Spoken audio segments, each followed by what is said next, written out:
Kamwe usichukulie poa dalili hizi 4 ambazo zinaambatana na maumivu makali sana kwenye magoti yako.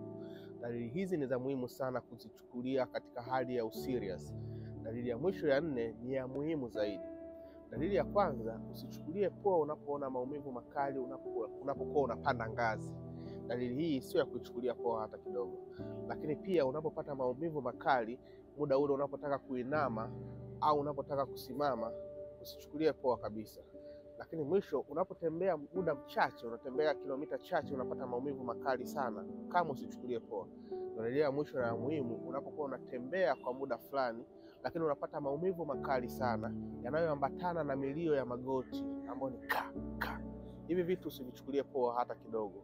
Ni muhimu kuchukua hatua mapema kwa kuwasiliana na mtaalamu ili uweze kutafuta tiba sahihi uondokane na maumivu haya, kwa sababu usipofanya hivyo utapelekea magoti yako kuanza kuvimba na hata kutengeneza maumivu makali na hata ikafikia hatua ukafanyia operation. Usichukulie poa, chukua hatua sasa.